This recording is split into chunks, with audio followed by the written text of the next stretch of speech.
Здравствуйте! В эфире программа «Дискуссия», в студии работает Елизавета Ротарь. В Гагаузии завершается избирательная кампания. Совсем скоро, 19 сентября, состоятся выборы. О том, как прошла эта избирательная кампания, и о других темах мы поговорим сегодня в нашей студии с кандидатом в депутаты Народного собрания Гагаузии Николаем Харламповичем Дудогло. Здравствуйте. Здравствуйте, Лиза. Николай Харлампович, многие думали, что вы не вернетесь в политику. С чем связано вот такое решение баллотироваться в депутаты Народного собрания? Знаете, действительно, я 2 года уже занимаюсь тренерской практикой, набрал новую группу ребят, хотя у меня и старшая группа тоже тренируется. Наши ведущие спортсмены Гагаузии, призеры чемпионата мира, Европы, участники Олимпийских игр. Спасибо, что ребята вернулись и под моим началом еще продолжают тренироваться. Но мы создали новую команду, которая сегодня уже действительно претендует на место сборной страны, участвовали на чемпионатах мира по юношам. И, естественно, что мы работаем. А меня сподвигло вернуться в политику, это ситуация, которую я вижу последние годы. Потому что, когда я был в политике и руководил общественными организациями, фактически все, что было плохо в Гагаузии, власть все время обвиняла Дудоглу. Что-то они могут, виноват Дудоглу, в том числе и Башкан Гагаузии. Я отошел в сторону. Ну что получилось? Обвинять больше некому. И мы видели, что если бюджет при прошлом Башкане был 470 миллионов, а сейчас бюджет 1 100 миллионов, его не хватает. Дыра в бюджете образовалась в этом году 150 миллионов. И я скажу, что даже с натиском выбивалось, что все-таки взять 150 миллионов кредит. Да, а если бы все-таки взяли этот кредит, на следующий год что? 300 миллионов, а потом продадим Гагаузии. Конечно, я вижу сегодня практически в политическом направлении Гагаузия разбита. Мы остались у разбитого корыта. Естественно, что тот опыт, который у меня есть, я работал все-таки депутатом Народного собрания и примаром, депутатом парламента. В этот тяжелый момент я хочу быть рядышком с гагаузским народом. Больше молчать, быть в стороне просто невозможно. Но при этом открыто говорю, что я тренерскую работу не оставлю, я своих ребят не оставлю. А если я не ошибаюсь, в 2018 году, да, вы отказались от своего мандата депутата парламента, да? Вот ни разу не пожалели об этом? Я вам скажу, что в принципе я никогда не рвался в Кишинев. Я даже будучи депутатом парламента жил в Камрате. Единственный депутат, который ездил на работу в Кишинев. У нас в практике Гагаузии наоборот. Все живут в Кишиневе, едут на работу в Камрате. А я всегда хотел и в принципе всегда и работал в Гагаузии. Став депутатом парламента, я жил в Камрате, мне приходилось ехать в Кишинев. Но видя, не скажу, что я сделал конкретный анализ для себя, я об этом могу говорить и сегодня с телевидения, с больших экранов, что нельзя находиться в молдавской партии и в дальнейшем говорить, что ты патриот Гагаузии, ты сможешь защищать все вопросы. Видя в парламенте, что фактически там есть 101 депутат, разделены по фракциям. Кто-то думает, что каждый депутат играет большую роль. Там играет роль фракции. На заседании фракции ты участвуешь, дебатируешь, где-то соглашаешься, где-то соглашаешься, а во время уже сессии голосует фракция и все вперед. Я видел, что многие наши вопросы не решаются. Поэтому еще видя, что наши руководители гагаузские, Башкан, исполком, фактически договариваются за нашей спиной с политическими партиями Кишинева, партиями власти, я видел, что практически там делать нечего, там невозможно защищать наши интересы. Я для себя договариваются в угоду Гагаузии или в угоду К сожалению, там идет коммерческий вопрос. Мы же видим, что за короткое время кто-то в Гагаузии очень сильно разбогател. И сегодня делают все возможное, чтобы защитить и сберечь свое богатство. Потому что каждый день показывает новые коррупционные схемы. Даже сейчас появилось, что 4 миллиона долгов с банка и все остальное. Но я не хотел бы сегодня касаться и Башкана, и других наших политиков Гагаузии. Я просто для себя сделал вывод, и вернувшись в Гагаузии, потому что тогда было поставлено мне, в принципе, ультиматум. Мы создали тогда Патриотический союз Девлет, где подняли все наши вопросы. И я находился в парламенте. И мне сказали сразу: выбирайте, господин Дудогло, или вы депутат парламента с партии, или вы занимаетесь общественным делом. И я тогда выбрал Гагаузию. Я вернулся в Гагаузию. И если помните, мы тогда провели массу митингов, проводили митинги поддержки, деконцентрировали наши службы, возврата налоговой службы. Мы на площади поднимали вопрос о том, что вторым государственным был русский язык, что мы ездили в Конституционный суд, когда решался вопрос, что у нас есть государственный молдавский язык, но у нас есть язык общения, русский язык. И тогда, когда лишили, мы ездили в Конституционный суд, Кишинев, 60-80 человек, чтобы защищать интересы. Я не жалею об этом. Я считаю, что очень правильно мы работали, но жалею только о том, что мы не смогли тогда достучаться до всех жителей Гагаузии. Время показало, что мы были абсолютно правы во всем. Эти коммерческие проекты, которые сегодня в Гагаузии образовались этими политиками, которые к нам их просто привели. Нам политика привели и сказали, что вот эти люди, которые самые лучшие, их поддерживает Россия, их поддерживает русскоязычные. Ну, мы, Гагаузия, всегда были на стороне Востока, а не Запада. И всегда и будем.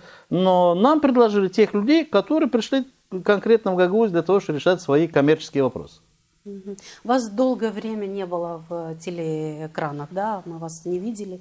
Вы не делали никаких заявлений. Вы соглашались с тем, что происходит, или с чем это связано? Я абсолютно не соглашался с то, что происходит. И скажу, что последний из моментов, где я принял решение баллотироваться в депутаты, это было, когда один из моих воспитанников стал чемпионом Республики Молдова. Мальчик молодой, ему 16 лет, он сам родом с Бежгеза. И поехать эти деньги на чемпионат мира, потому что взрослым спортсменам выделяет федерация страны, а молодым спортсменам выделяет по месту жительства. И, значит, мы обратились в управление молодежи и спорта, чтобы финансировали спортсмена нашего гагаузского, единственного чемпиона Молдовы среди юношей на чемпионат мира. И тогда мы столкнулись с тем, что кто его тренирует? Дудоглу? Не, если Дудоглу, пускай он сам находит деньги, мы деньги не дадим. То есть наш клуб, спортивный клуб «Бускурт», как будто не находится в Гагаузии. Имя для управления или члена исполкома Дудоглу – это какое-то непонятно что. Поэтому мы приняли тогда решение, что больше смотреть на это нельзя. А ведь на моем примере, потому что после того, как я ушел в парламент, вот более 2 лет, да, уже 3-й год, я не смог устроиться в Гагаузии на работу. Я представляю, как тяжело другим людям. Да, те, которые поддерживали меня или поддерживали других политиков, которые сегодня у власти. Ведь у нас в Гагаузии 37-й год. Или вы с нами, или вы должны уехать из Гагаузии. То есть лозунг «Мы открываем рабочие места» не работает? Вот абсолютно мы открываем рабочие места, получаем гранты только для своих. Только через большое сито, ни в коем случае не подпускать никого. Я останавливаюсь на своем примере. Я заслуженный тренер, мастер спорта. Воспитал не одно поколение спортсменов. И об этом знает не только Гагаузия, но и вся страна. И в Гагаузии я открывал спортивный лицей-интернат. Я открывал Камрадскую спортивную школу. Я имею отношение к районной спортивной школе. И ни одна спортивная школа не побоялись мне дать даже полставки тренерской работы. Конечно, ошибку за нашу Гагаузию исправили, учреждения с Кишинева, которые тут же, естественно, что школа Олимпийского резерва мне пригласили на работу, я имею ставку, получаю свою зарплату за то, что тренирую своих старших спортсменов. А в Гагаузии я работаю бесплатно. Но я акцентировал сейчас внимание на себе только из-за того, что в таком положении находятся сейчас очень многие люди. И вот видя, что фактически руководство Гагаузии сегодня работает только на себя, инакомыслящих практически они выбивают отовсюду. Люди сегодня просто ждут. Люди ждут, когда все это поменяется. Да? Надеются и ждут, что когда-нибудь поменяется. Поэтому я и решил сегодня высказываться. Да, я молчал, специально терпел, чтобы не обвиняли, что Дудоглу мешает чьей-то работе. Но время прошло. За это время каждый должен был показать свой результат. И скажу, что ту работу, которую мы проделывали, сегодня благодаря той работе многие себе бьют в грудь. Потому что бюджет Гагаузии, я уже сказал, что 1 100 000 000. Бюджет Камрата доходит до 90 миллионов. То есть это, это благодаря нам. Это достаточно, чтобы улучшить все-таки жизнь наших граждан? Лиз, давайте параллель сделаем. Я начинал в Камрате с бюджета 9 миллионов, но у меня было порядком около 4 миллионов долгов. Я ушел, когда с примарии, у нас бюджет был 44 миллиона и было в районе 6 миллионов долгов. Нужно признать. Но эти долги какие были у нас? Эти долги были за счет того, что мы выигрывали гранты, и нужно было платить контрибуцию. И тот момент, не было закона, который мы предложили, была разработана наша команда, и Тарновский его защитил в Народном собрании. И сейчас, если примария выигрывает контрибуцию, 100% возвращается с регионального бюджета. Поэтому мы тогда выигрывали очень много проектов, которые нужны нашему городу, но мы давали со своего бюджета, и мы вынуждены были брать кредиты, накапливать долги. И то у меня было 44 миллиона бюджет и 6 миллионов долгов, с которыми мы вышли. Сегодня бюджет Камрата, я говорю, доходит до 90 миллионов, при том, что контрибуция возвращается 100% назад, и если в целом посчитать все с остальным субсидиям, 100 миллионов бюджет Камрата. региональный бюджет был 470 миллионов, сейчас 1 100 000 000. То есть все увеличилось более чем на 100%. Ну, наверняка, что сегодня намного легче. Если кто-то говорит, что сегодня мы работаем, ребят, с такими деньгами, конечно, можно работать. Я не буду касаться работы примарии. Я сам был примаром и знаю, что, в принципе, это самая сложная работа. Ну, да. И большими деньгами, и маленькими деньгами это работа. Но коснусь сегодня исполкомовской работы и скажу, что в последнее время мы видим, что руководство региона не выходит из Бухареста. Господа, что вы там ищете? Ведь несколько лет назад меня же вы упрекали все время именно из-за этого, что Дудоглу потянет нас на Запад, Дудоглу потянет нас в Румынию. Да вы сами оттуда не выходите. Дудоглу был и остается в Камрате, и сегодня, и вчера, и сегодня, и завтра я буду, значит, ходить рядышком с нашим населением. Мои дети учатся в Камратской школе, моя жена работает в Камрате. Я строю дом сегодня не в Хорватии, не в Великобритании покупаю квартиры, как некоторые, не в Турции, а в Камрате, потому что мои корни здесь, и я здесь останусь. Поэтому сегодня я вынужден. Я скажу, что если бы все было хорошо, я наверняка бы занимался своей тренерской работой дальше, где я получаю массу удовольствия, и мне приятно. Но имея опыт и быть в стороне сегодня, я считаю, что это очень неправильно. Нужно помочь, поставить плечо.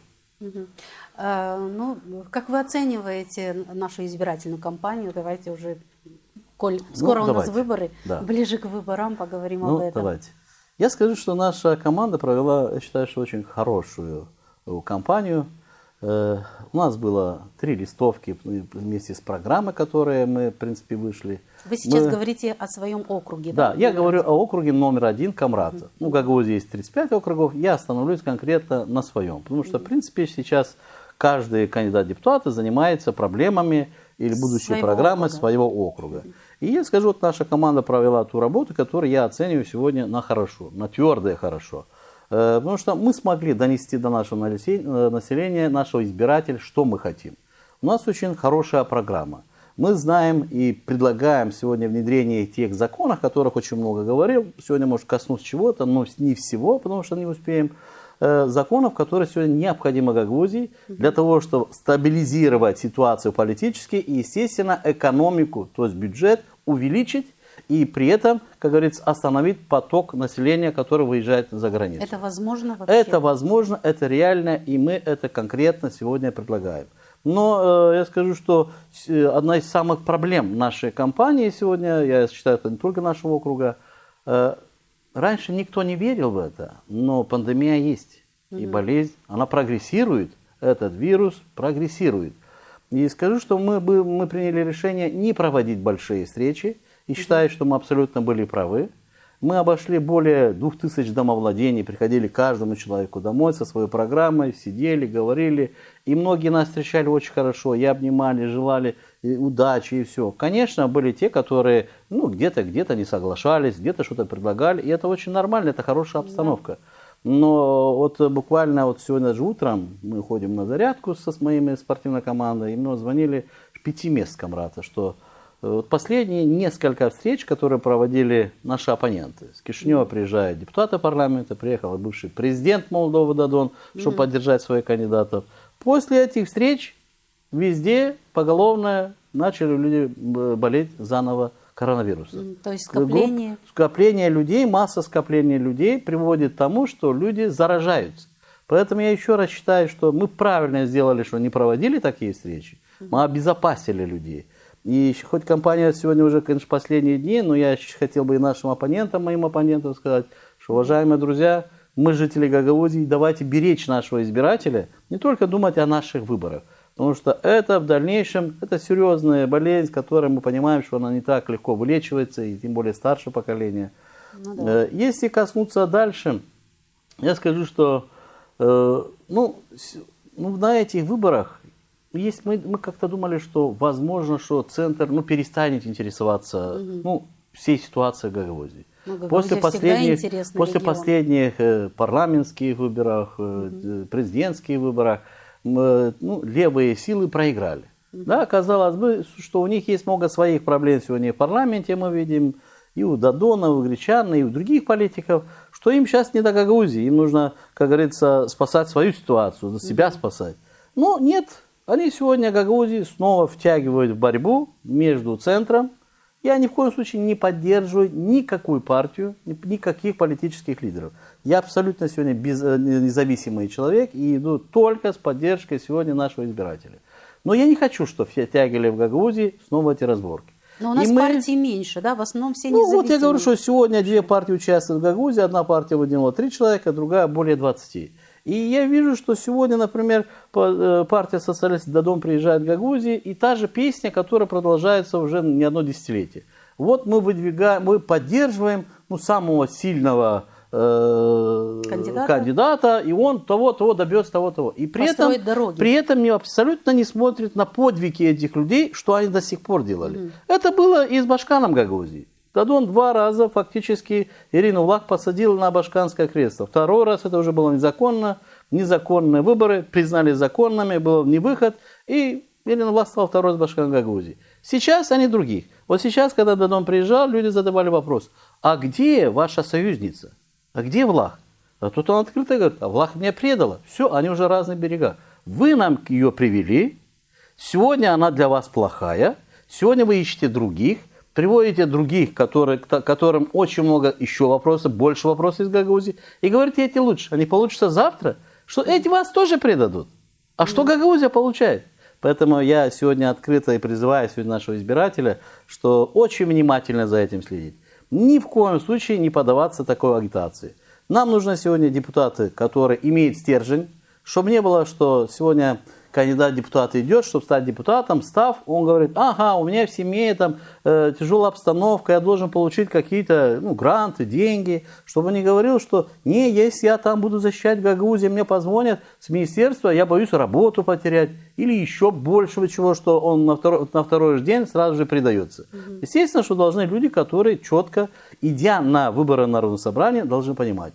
В первую очередь, депутат, кроме того, что это законодательный орган, и они, в принципе, должны заниматься законотворчеством, это человек, который должен стать другом для избирателей. Потому что к депутату приходят все. И те, которые сегодня идут на выборы, а мы знаем все Гагаузию в лицо, и думают, что станут депутатами, и все, главное взять мандат, и больше от людей мы ушли в сторону, и будем только руку поднимать и опускать по команде. Да нет, люди придут. Нужно решать проблемы людей. Миллион вопросов. Это днем и ночью. Поэтому мы даже открыли сегодня уже офис, который хорошо знает Камрад, и тем более мой округ, где уже люди приходят к нам, приходит много, и мы начинаем вопросы решать. А вообще избирательная кампания, вот как вы наблюдаете, есть какие-то нарушения оппонентов? К этому сейчас мы вернемся. Я вот закончу только мысль. Вот первая черта, то, что Кишинев хочет нас снова использовать. И второе, тех политиков, которые привели Кишинев, это имеется вот руководство региона, ведь они сегодня власти, потому что их поддержала партия социалистов, которая в то время имела абсолютно большинство везде. Но сегодня они рассорились, находятся в разных берегах, и сегодня Башкан бегает в Бухарест для того, чтобы защитить себя, свой бизнес, своих родственников. И вот эти 2 лагеря сегодня борются за власть в Гагаузии. Эти лагеря нам не нужны. Что один, что другой. Поэтому я предлагаю, что все независимые депутаты, которые идут без поддержки какого-то политического игрока, они реально могут что-то сделать для Гагаузии. Я верю, что пройдут много депутатов независимых, которые мы сможем собраться, можем договориться, создать большинство и работать. Народное собрание не должно быть под контролем исполкома Гагаузии. Это отдельный орган, который должна сегодня внедрять очень много реформ. В первую очередь реформа по исполкома Гагаузии, потому что структура исполкома устарела. Там сегодня сотни, тысячи чиновников, которые фактически съедают 60-70% бюджета Гагаузии. О каких социальных программах будем говорить, если у них сегодня зарплаты и выезды за границы, командировки на чай, на кофе, на конфеты по 400-500 тысяч лет. На один праздник, большой праздник, 4-5 миллионов. Как мы говорим о развитии экономики и поддержке социального слоя населения? Конечно, нет. Нужно проводить реформы. Ну, а если коснуться того, что вы сейчас говорите, что опасность какая-то, конечно, Елизавета, есть большая опасность. Я уже, как говорится, в политике не 1 год и многое чего видел. Ну, тут скажу, последние выборы, несколько последних моих выборов, где участвовал, последний день на выборах, последнюю ночь, я даже знаю, кто это, не буду озвучивать, но это исполнительная власть, каждый дом разносит грязные листовки. Ну, пишут только, что только не пишут. Но это именно последняя ночь для того, чтобы человек, который выдвигается, не мог парировать, не мог ответить репликой и тому подобное. Вот как дочку сказали, да? иди скажи, что у тебя дочки нет. Ну, это последняя ночь, утром уже выборы. Дальше можешь говорить все, что хочешь. Поэтому я вот сегодня хочу обратиться к любителям грязных листовок. Подумайте, пожалуйста. Мы промолчали один раз, второй раз, но больше молчать не будем. Если кто-то попробует последнюю ночь раздавать такие грязные листовки с враньем, мы будем их ждать. На улицах своего округа последнюю ночь мы ждем таких людей. И потом пускай не обижается, что их никто не предупредил. Второе. Ну, об этом кто только не говорит. Об этом вся республика говорит, что в Гагаузии последние три выбора были фальсифицированы. Это башканские выборы, потому что нет таких выборов, что они могут продлиться до 11 часов ночи. Все понимают, что это была фальсификация. Все мы это помним. Да, все это помнят. И дальше парламентские выборы, президентские выборы. Мы помним, что на них творилось. Я не буду акцентировать внимание, но скажу, что то, что фальсификация у нас есть, и она дошла уже до механизма, и мы знаем, кто эти люди, которые сверху запускают, и мы знаем исполнителей. Поэтому я хочу обратиться сегодня к ЦИКу, потому что ЦИК старый поменялся, пришли новые люди. И хочу обратиться сегодня к тем людям, которые, в принципе, несут ответственность.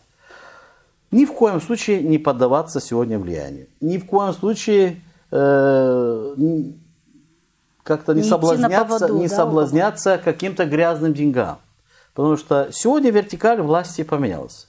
И уверяю вас, и ЦИК, и окружной совет, и избирательные участки, председатели, и те люди, которые там работают, все должны знать, что если на этих выборах будет твориться то же самое, что было, мы живем в Гагаузии, у нас есть наблюдатели, мы наняли группу сегодня юристов, которые будут следить за этими выборами, мы будем сразу фиксировать все нарушения. И обращаться не только в ЦИК, но обращаться и в прокуратуру, и в коррупции, все силовые структуры, которые есть. И уверяю вас, что по каждому нарушению мы доведем это до конца, до логического конца, где тот, кто виноват, естественно, будет открыто уголовное дело. Вы сказали, что вы ходили из дома в дом, да, общались с людьми. Вот какие проблемы сегодня волнуют наших граждан? О простых людях поговорим немножко. Знаете, какие вопросы они задают Это вам? наверняка самое главное, когда ты встречаешься с человеком один на один, потому что когда ты проводишь большую встречу, ну, многие стесняются высказать свои проблемы, открыться, в принципе, что они думают. А когда ты вот один встречаешься, человек открыто говорит. Вот у меня было пару таких встреч, что вот даже в многоэтажных домах люди приглашают домой, говорят, а ну не спешите, давайте садитесь, поговорим. Я скажу, что большинство вопросов, конечно, это содержит личного характера. Я поэтому сказал, что депутат должен быть другом для людей. Человек, который умеет выслушать, человек, который максимально готов помочь. Люди обращаются по многим проблемам. И когда им хорошо, и когда им плохо, и когда очень плохо. Как говорится, и на свадьбу нужно помочь, и на похороны пойти. Ну, да. И при этом нужно участвовать рядышком с человеком, когда его дети учатся, сначала садик, школа, университет, и вместе с нашими людьми старшего поколения, которым, естественно, пенсия не хватает. Люди закрыты сегодня в домах, пандемия везде. И люди спрашивают, а как на эту пенсию платить сегодня услуги, кушать и еще и лечиться? Да? Не дай Бог заразился человек, который живет один. Поэтому мы и предлагаем сегодня вот в нашей программе, я говорил, что мы остановимся на некоторых законах, предлагаем, что обязательно принять закон для того, что те необходимые лекарства, которые нужны для лечения, например, ковидом, да? Основные. Да, основные. Законодательно принять закон, чтобы мы могли реально помогать, не боясь просто с кармана. Да, можно помочь с кармана 1, 2, 10 тысяч помочь. Где деньги возьмем? Я уже сказал, что структура исполкома должна поменяться, и часть тех денег, которые сегодня идут чиновникам, мы должны отправить сегодня в частный сектор. И обязательно поддержать тех людей, которым необходимо. Мы предлагаем для того, чтобы мы могли не только деньги выделять, а это может быть через структуры примарии, может быть через бюро депутата Народного собрания, покупать лекарства. Самое необходимое – это сердечники, это онко и это гипертоники. И мы знаем, что если есть таблетки рядом, в тот момент, когда приступ пришел, человек одну таблетку выпил, дальше он живет. Нету, мы человека потеряли. Поэтому естественно, что люди обращаются, что вот такой кризисный момент, может быть хоть какая-то помощь. Люди обращаются, потому что это был проект, который я начинал его очень давно, когда-то еще даже был первый раз депутатом Народного собрания, потом примаром, что многие говорят, ну, раньше больше людей могли получить бесплатный хлеб. Сейчас пример дает, но она ограничивалась с 80 лет старше. А есть много людей, которые ну, до 80, вы знаете, что есть человек, который 80 хорошо себя чувствует, а человек 65 еле-еле ходит, он болеет и тому подобное. Где мы открыто как бы и говорили, что мы обязательно продолжим работу нашего благотворительного фонда, которым мы работали, и мы снова откроем практически эти акции, что и бесплатный хлеб, и это деньги выделения для такие социальные магазины, социального, может, для транспорта, это на зимой, потому что люди много обращаются насчет дров, что Николай, в ваше время было много выделения дров, сейчас меньше. При этом не упрекаю никого. Конечно, что здесь должны работать, потому что, вы знаете... Вот но это в силах депутатов? Это в силах, Лиза. Я скажу, что сейчас, вот, когда идет предвыборная, вот некоторые кандидаты, это в силах депутата, но не всех будущих депутатов. Вот сейчас, например, некоторые кандидаты-депутаты обращаются при мэрии, что они являются советниками, чтобы быстренько пару стульев взять при мэрии, где-то установили пару стульев. Какие-то ямы прибежали при мэру, быстренько закройте одну, значит, машину щебенки или машину асфальта закройте. И тут же приходит, бьют себя в грудь, это я сделал. Какое-то отношение, это бюджет, это наши налоги, вы этого ничего абсолютно не имеете. И завтра, когда вы станете депутатом, вам не будут стулья или щебенку, или асфальт давать. Вы должны его находить, потому что работа при мэрии это одна, работа депутата другая. Я как раз хотела сказать, люди идут в народное собрание и не понимают, что там надо законотворчеством Я скажу, что сегодня борются не кандидаты депутаты, многие, я не скажу про всех. Сегодня команда, которая участвует, ведь в нашем округе, например, 7 человек. Все же понимают, что эти люди, все даже не думали, что они будут кандидатами. Ну вот, например, Кишиневская сила. Вот они нашли своего кандидата и двигают, неважно характеристика человека. Башкан Гагаузии. То же самое. Она сегодня двигает человека, и что самое главное, что обиднее мне всего, это человек, который был в команде со мной 20 лет, сегодня фактически навешивает на человека клеймо предателя, потому что 19 числа выборы закончатся. Но эту ситуацию никто не забудет. Что все говорят, а как же, Николай Харлампиевич, эти люди были с вами столько лет? Мы же помним, как вы все время их продвигали, защищали, а сегодня они ходят и говорят, а что Дудоглу сделал? Да? Ну, вот такой вопрос. Третья сила, ну, примария тоже участвует в этом нехорошем деле. Я считаю, что это ошибка примарии. Ну, и у нас есть люди, которые называют себя патриотами. Я не знаю, почему они себя называют патриотами, но вот они себе нацепили ярлык, что мы патриоты, и мы хотим то-то, то-то. Они идут тоже со своим кандидатом. Но если каждый день об этом говорить, то многие могут Потому что я лично считаю патриотом каждого жителя Гагаузии. Это наша родина, и каждый человек, который смело сегодня может выйти и сказать, что вот это хорошо, вот это плохо, это патриот. Человек, который не может сказать, что вот это плохо, что боится, что ему за это что-то будет, с работой, с зарплатой или что-то другое, это уже не патриот, это уже предатель. Вот мы наблюдаем, что практически все бывшие депутаты Народного собрания опять же выдвигаются, опять же идут в Народное собрание. Вот ваше мнение по этому поводу? Нужен новый состав или... Вы знаете, в этом вопросе я скажу, что нужна команда профессионалов. Конечно, свежая кровь никогда она не мешает, но кровь свежая должна быть именно тех ребят, которые имеют политический стержень, я сказал. Грамотных и сильных. Грамотных. Даже иногда я скажу, что не то, что там профессионально подготовленных и даже не очень грамотных. Стойких, которые, когда нужно, они не сломаются, их невозможно будет сломать, купить, надавить и все остальное. Ну и, конечно, нужны те опытные люди. Если сегодня кто-то думает, что можно Народное собрание сегодня создать большинство, где не было опытных игроков, которые знают структуру работы Народного собрания, как законы писать, как законы в дальнейшем защищать и в исполкоме Гагаузии, и как защищать и в парламенте страны, и обращаться и в Конституционный суд. Потому что мы частенько говорим, что тех на маленьком уровне, бытовых вопросах или решением вопросов бюджета все дело. А ведь же у нас есть глобальные вещи, хочу остановиться буквально на 2 законах, которые очень важны сегодня принять и в дальнейшем защитить. Это, в первую очередь, разграничение полномочий. Это первым, чем мы займемся, если я стану Народным собранием. Потому что сегодня у нас бюджет более 65, наверняка, скоро дойдет 70%. И все говорят: о, что вы там, гагаузы, что-то хотите, что-то требуете, у вас своих доходов 30-35%. Но никто не задает вопрос, а сколько наши предприятия платят за НДС, акциз НДС, за ГСМ, за табачные изделия, таможню. У нас 17 винзаводов есть в Гагаузии. Сколько все-таки наших денег уходит в центр и сколько мы получаем? А если посчитать, может быть, то, что мы получаем, это крохи, может быть, 2 раза должно быть больше. Это одно. Второе. Вот принято было, страна проводила реформы, и реформы, я считаю, что реформы всегда хорошо, но реформы должны проводиться, что учитывать, что в стране есть автономия. А некоторые реформы в стране проводят и абсолютно забывают, что есть закон о своем правовом статусе Гагаузии. Это делается умышленно? Иногда она делается умышленно, а иногда просто по незнанию. Потому что есть много депутатов в парламенте, которые вообще не интересуются Гагаузией, ни разу даже не были в Гагаузии. Поэтому они предлагают свои законопроекты, и большинство приняло, и все, поезд ушел, а пока догоняешь его, нужно обратно все отменять. Поэтому но у нас же есть при принятии 2-3 депутата ничего там абсолютно роли не играет. Но, по крайней Я мере, скажу, что это должно быть у нас. Вот мы должны принять закон о разграничении полномочий, где фактически поставить за рамки центра. Гагаузы за эти рамки не могут больше требовать, потому что это наша автономия, но и центр не может. Вот закон, реформы пошли, и деконцентрированные службы. Были приняты, центры: север, центр, юг.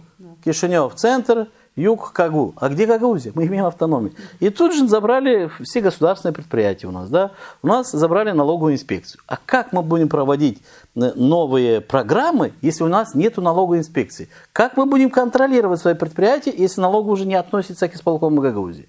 Казначейство. Как мы будем работать, если она тоже ушла, как говорится, в подчинение другого центра? Почта, Молтелеком, скорая помощь. И можно перечислять. Это естественно, что абсурд, это неправильно. Как если это мы имеем вернуть? автономию, а я вам скажу, что здесь много не надо касаться одного учреждения. Здесь глобально нужно принимать закон, выйти, с предложением, провести слушание, приглашать людей, это Камрати, Чедрунги, конечно, поставить известно все население, это поддерживают все, выйти с законопроектом в Народное собрание, чтобы открыть еще один центр.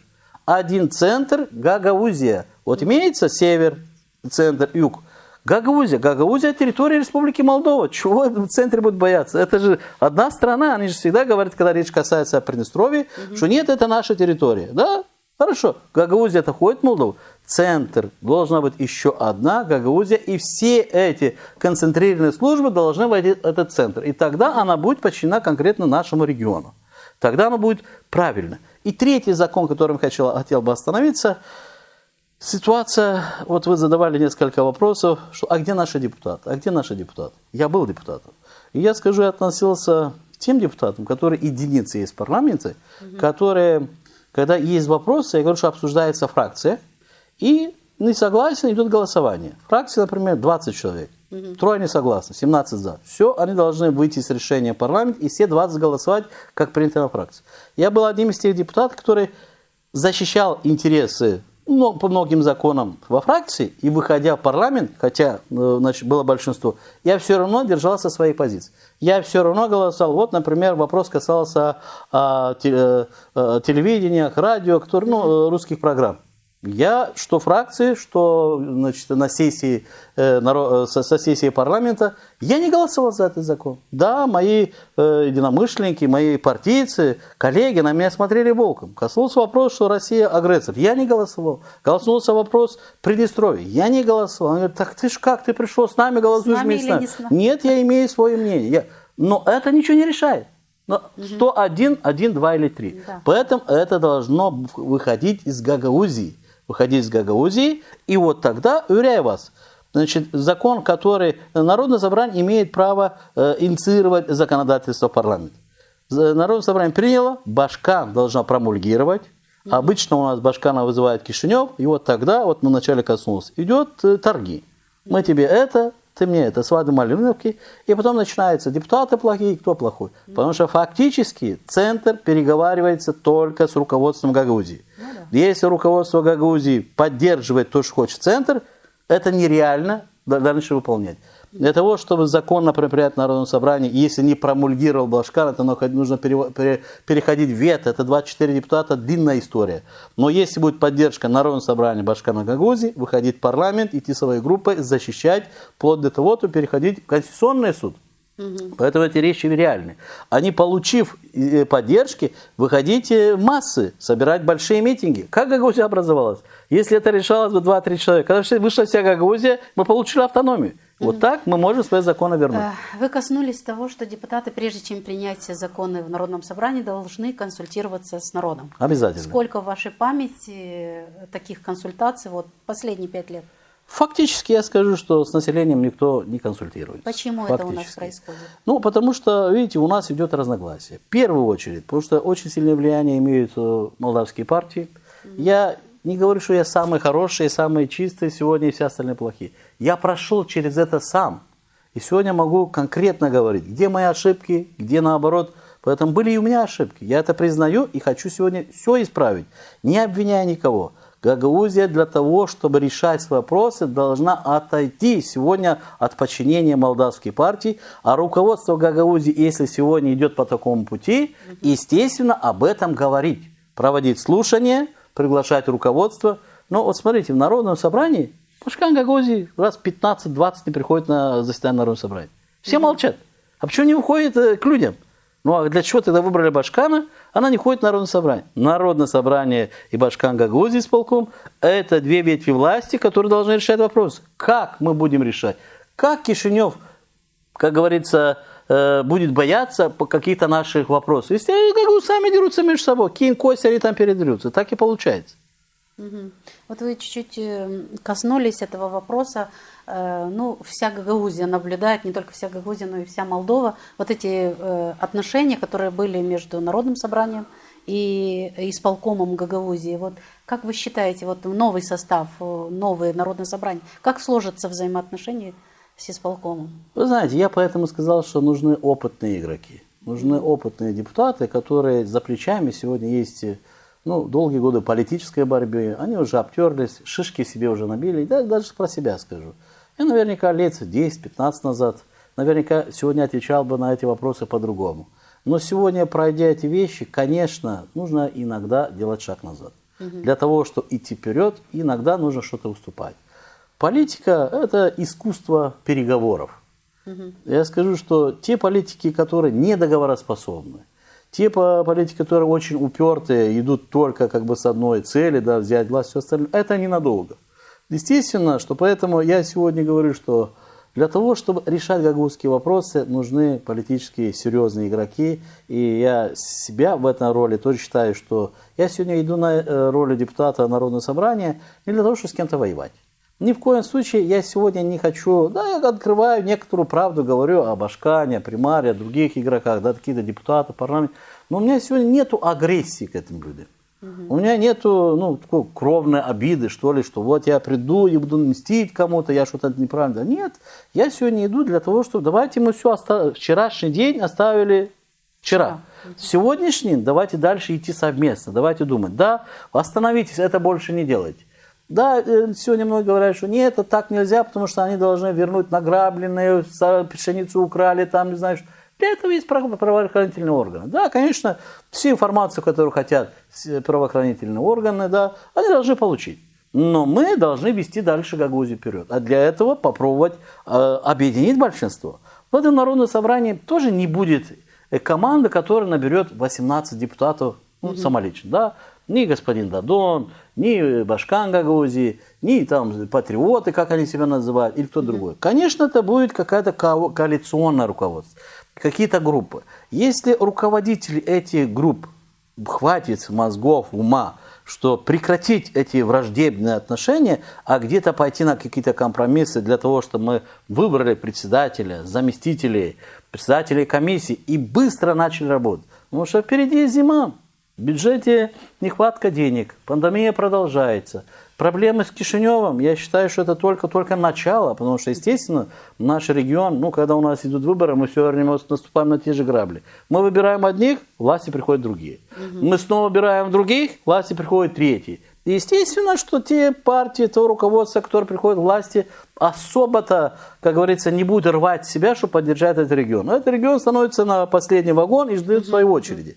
Поэтому мы, новые люди, которые должны прийти к власти, найти отношения со всеми властями руководства. Да? Примарами нужно начинать работать, где их проблемы, какие законы нужно выдвигать и принимать для того, чтобы облегчить их работу. Потому что я знаю, по примариям есть много вещей, которые очень сложно работать. Потому что там договор невозможно разделить на один договор, принимается, нужно проводить тендер на один договор с января по декабрь месяц. Ты иногда не знаешь, а что мне нужно будет в сентябре, в октябре, декабре или в январе. Ну как можно один договор? Да, я сделал, например, один договор для того, чтобы купить те же констовары. А эти констовары мне хватило на 2 месяца, дальше уже не могу покупать. Или же я купил товаров на целый год, которые в 2 раза больше. Не предусмотрел. Конечно, эти мелкие договора нужно дать возможность, чтобы примары сами определяли те нужды, которые у них есть первой половины года, второй. Я образно это сказал, но там миллион других вопросов. Потом, естественно, что нужно по структуре исполкома я коснулся, что некоторые учреждения вообще даже ликвидировать. Но зачем мы держим, да, где нету исполкома, да, вот Гагаузия автономия, нету руководства. Вот, например, район, возьмем Чмишлийский район, Кантемирский район. Председатель районов. Да, председатель районов есть районная структура, которая она курирует работу и помогает примарам. А в Гагаузии примары есть, председатель районов есть, начальники управления есть, Башкан Гагаузии есть, и сбоку еще Народное собрание. А зачем нам нужна эта районная администрация, которая дублирует, статистически собирает информацию с примаров? Десятки миллионов лей. А мы потом говорим, что не хватает лекарств для пенсионера. У нас, конечно, очень глобально сегодня стоит, потому что депутаты, конечно, это законодатели, но депутаты со своим авторитетом, авторитетные люди, которые идут, могут привлечь инвестиции. Это частного характера. Да, я не буду другом говорить. Да, я был на разных должностях и сохранил друзей во всех структурах. И международных организаций, донорских, где, естественно, что я открыто говорю, что я сделать все возможное, чтобы привести инвестиции и гранты в свой округ для того, чтобы сделать, отремонтировать очистные и провести канализацию и заасфальтировать дороги, проводить ливневики. Если, будучи примаром, я хотел это делать всего Камрата, и вы помните, чем закончилось? Румыны помешали. Да, 15 миллионов лей нам дают грант, а тут же Ирина Влах приезжает в Кишинев с группой непонятных людей, которые кричат, что нашу воду заберут, а некоторые говорят, бутилировать будут, да, и продадут в Румынии. В Румынии с гор течет вода, куда продадут. И в конечном итоге кричали, что мы пойдем другим путем. Вот прошло 6 лет башканства. Вот мы о Формузале можем сказать, что хочешь. Я был всегда его противник. Вплоть до того, что у нас дошло до нехорошего. Но Формузал, будучи башканом, он нашел грант, проект, несколько миллионов евро, взял кредит на всю Гагаузию, несколько миллионов, не буду озвучивать, и провел канализацию в Чатарунге. У нас камрадский башкан 6 лет. Что провела в Гагаузии? Когда мы могли провести этот проект, и давно была у нас и очистная хорошая, и была бы канализация, и дороги, и все остальное, потому что деньги готовы были. Они помешали этому, а сами ничего не делают. Ну, будет у нас красивый стадион. Ну, я скажу, что я как раз-таки на этом стадионе каждый день. Потому что мы нашими спортсменами проводим утреннюю зарядку там, иногда и тренировки. И скажу, что стадион действительно очень красивый. И спасибо туркам, значит, руководству Турции. Но я считаю, здесь абсолютно неправильный был подход. Зачем нужно было готовый стадион разрушить для того, чтобы строить другой на этом же месте? Стадион, который перед этим, во времена Башкана Формузала, тратились десятки миллионов. Было, значит, искусственное уже поле, значит, основание. Столько денег потратили, потом потратили кучу денег, что это сломать, разворовать, что там воровал, только не украл тот, который ленился. Все оттуда забрали, и на этом месте началось новое строительство. Турецкая сторона все, что нужно было, сделала. Что касается гагаузской стороны, вот уже, наверняка, год, они все вокруг что-то там делают. Вот и что интересно, все время что-то там делают. А как что раз делают? Я хотела задать этот вопрос, потому что пока я шла сюда на передачу, меня остановили и спросили, что с нашим стадионом, почему я скажу, до сих пор никак не завершается работа. Управление молодежи и спорта стоят сегодня в руководстве не те люди, некомпетентные люди. А сегодня исполком пустил, да, вот управление есть, идите, курируйте и смотрите, что там дальше. Я не говорю о директоре стадиона. Да, человек подчиненный, он делает то, что он скажет. Но есть руководство над ними, которое должно контролировать. Ну, хорошо, вернемся опять к нашим выборам. Чуть-чуть уже идет передача к завершению. Вот нарисуйте в 2 словах портрет депутата Народного собрания Гагаузии и чем должен заниматься депутат Народного собрания? Прежде всего, депутат Народного собрания должен стать другом для всех избирателей своего округа. Потому что выборы проходят, естественно, что на выборах 100% никого не поддерживали, и думаю, что такого никогда и не будет. Но выборы закончились, депутат должен понимать, что те люди, даже которые за него не проголосовали, они живут в этом микрорайоне, и ты становишься депутатом для всех. То есть изменить практику чужой свой. Это очень важно. В дальнейшем, в первую очередь, депутат должен думать о своих избирателях. Вот его выбрали, люди выбрали, и они дальше имеют право требовать с него. Должны? Да, должны с него требовать. Да, потому что некоторые думают, что все, меня избрали, я буду заниматься только в Народном собрании, а кто-то, если становится руководитель, не, я занимаюсь руководством Народного собрания. Нет, это сначала депутат. Поэтому они должны сделать условия для того, чтобы люди могли обращаться к своему депутату. То есть открыть свои офисы, и люди могут туда приходить все время. По любым вопросам. И ни в коем случае не отталкивать ни футбол. Этот вопрос примару, этот вопрос исполкому, этот вопрос сюда. Заявление человек пришел, переговорил. Пожалуйста, вместе с этим человеком, если вопрос примари, за ручку пошел примари. Потому что если человек сам пойдет, он потеряет не один день, пока дойдет до того кабинета. А иногда дойди до Башкана Гагаузии. Снизу охрана. В очереди мне говорят, что записываемся по 3-4 месяца, нас никто не принимает. А если депутат вместе со своим избирателем пойдет, уверяю вас, что его примут в тот же час. Да, и может не час, но может быть тот же день.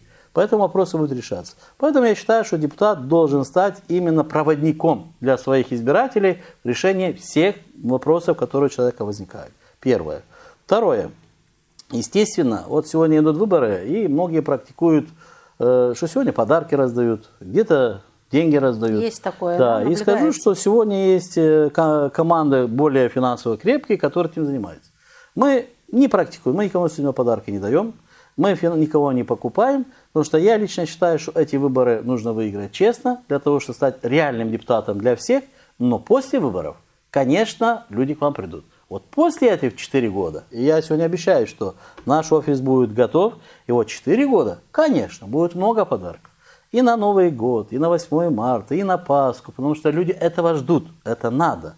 И, конечно, нужна социальная поддержка. Каждый депутат имеет свой бюджет. И с этого бюджета он может выделять какие-то деньги для своих избирателей. Но кроме этого бюджета, естественно, если ты уже стал депутатом, не говори, что у меня зарплата маленькая или у меня нет. Будь здоров, найди дополнительных финансовые средства меценатов, которые могли бы пополнить бюджет твой депутатский, и ты решаешь вопросы этих людей. Это второе. Третье, это как бы уже вопрос о работе самого депутата. Конечно, депутат Народного собрания, я лично считаю, что у нас все депутаты должны быть на профессиональной основе. То есть, потому что у нас есть очень много руководителей аграрных хозяйств, крупных предпринимателей, которые один раз в месяц приходят на Народное собрание, подняли руки, ушли и не занимаются внутренне, не вникаются ни в один вопрос. И фактически они голосуют, большая часть, не все, конечно, большая часть по звонку. С Кишинева позвонили с какое-то министерство, руководство Гагаузии должны дать субсидии, иди голосуй, субсидии не дают, и они становятся подконтрольны, эти люди. Поэтому я считаю, что депутаты должны работать профессионально. Если ты стал депутатом, давай предприятие сыну, родственнику, отдай руководство, приди, вникай и работай. И тогда, если депутаты будут профессионально работать, уверяю вас, что их мнение изменить нельзя будет. Потому что они вникают, они готовят эти законы, они вместе работают в поте лица. Потому что там есть споры много. И они будут защищать свой закон. А когда эти законы кто-то делает, они решают, что лучше для них. Поэтому и некоторые люди говорят, там кормушка. Уверяю вас, что те люди, которые большинство работают в Народном собрании, для них это не кормушка. Зарплата не самая большая там. 8 или сколько, я не знаю, их зарплата. Я никогда не работал там. Но те, которые за спиной стоят, крупные предприниматели, которые имеют зарплату 100, 200, 300 тысяч, те могут вовремя решать свои вопросы. Ну и последнее я скажу, что депутат должен, кроме того, что работать в Народном собрании, выдвигать свои идеи, выходить с законотворчествами, ни в коем случае не молчать, участвовать в обсуждении всех законов. Может, где-то его мысли, идеи не подходят, и они не пройдут. Но участвовать, потому что всегда решается или лучше принимается закон, когда есть много мнений, выбирается самое лучшее. Ну и последнее, естественно, что вот здесь мы переходим к патриотизму. Каждый депутат должен быть патриотом. Решение гагаузских вопросов мы должны относиться больше всего. Они решаются не в Камраде. В Камраде принимаются законы, дальше нужно переходить в центр, в парламенте, на Конституционный суд, президента страны, у премьер-министра, председателя парламента встречаться для того, чтобы эти вопросы решать. Если кто-то думает, что вот мы инициировали закон и сразу пошли в парламент, и их сразу все проголосовали, нет, это никогда не будет. Для того, чтобы решать вопрос, чтобы закон наш прошел, который будет выделен из Гагаузии, мы должны провести кучу согласований, обсудить их на всех уровнях, для того, чтобы получить поддержку. Только получив поддержку, убедив, доказав, что это так, мы тогда наши законы внедрем. И вот последний закон, который хочу остановиться. Вот много всегда говорилось, и об этом больше всего говорят патриоты, как они говорят себе, что нам нужна квота. Но эти вопросы всегда поднимались, когда Гагаузия поддерживала в основном левые партии. Вот поддерживали коммунистов, социалистов, они набирали в Гагаузии по 80-90, а последние годы по 99%. Кто бы ни был бы руководителем этой партии, как может быть та партия, которая получает в Гагаузии 99%, то есть она получает максимальные дивиденды для себя, 99%. Как она может отказаться от такой поддержки и отдать ее только Гагаузии? Ведь получение квоты депутатов для Гагаузии мы отделяемся от всех партий. Все, партии в сторону, вот наша Гагаузия, нам дали квоту. И, значит, что такое квота? Значит, с самой территории Гагаузии, значит, выдвигаются только жители Гагаузии и по численному населению. Сегодня она 3-4 человека. Если вернутся все наши Гагаузии, тогда будет 5. Это квота, которая в дальнейшем, она не касается никакой партии. Они идут по одномандатным округам, как независимые депутаты, с поддержкой гагаузского избирателя. Но на этой территории не проходятся партийные выборы. То есть социалисты, неважно, коммунисты, другая партия, уже здесь не получат свои 99%. И вот сегодня я лично считаю, что ситуация назрела, что мы использовали это. Я был в Финляндии, был в Италии, где есть автономии. И каждая автономия имеет своих депутатов. То есть мы получим максимально сегодня международную поддержку, все нас поддержат, что Гагаузия лишнего не просит. Вот разграничение полномочий казались. Отдайте наших депутатов нам. Зачем мы, имея автономию, вы лезете, давите нас политическим своим авторитетом? Территория Гагаузии, не вмешивайтесь, мы здесь выбираем своих депутатов. Вот сегодня партия у власти, какая партия? ПАС. ПАС Гагаузии абсолютно не пользуется сегодня авторитетом. Да, у них там 2, 3, 4, 5, неважно. Очень маленький процент. Сегодня, когда борются партии в Кишиневе между собой, правые и левые, естественно, что кто нам может, в какое время мы можем, еще раз остановлюсь, что я не являюсь сторонником какой-то партии, но именно в это время, когда сегодня в руководстве другая партия, мы можем поднять вопрос и в конечном итоге добиться и получить квоту депутатов на Гагаузии. Депутатов, которые будут не с ПАС, не социалисты, ни с кем, они будут депутаты от Гагаузии. Но есть вопросы с одной стороны правильные, с другой, и мы голосуем и принимаем хорошо. Об этом мы будем говорить и в других передачах в будущем. Да. Я думаю, что это важный вопрос, но вернемся к нашим опять выборам. Вы сказали, что первый округ, там 7 кандидатов, да? Да. Как вы оцениваете свои возможности выиграть первого тура? Или будет и второй, и... К сожалению, я вам скажу, что 7 депутатов, к сожалению, что говорю? Для меня, к сожалению, 7 депутатов – это очень много. Потому что каждый депутат имеет друга, родственника. И даже те люди, которые, я знаю многих людей, которые меня поддерживали, тут идет его родственник на депутата. Да? Как? Я даже проводя много обход домовладений людей, встречался с некоторыми людьми, которые выходили: Николай, мы всегда вас поддерживаем. Мой племянник идет на выборы. Я тут же говорю: стоп.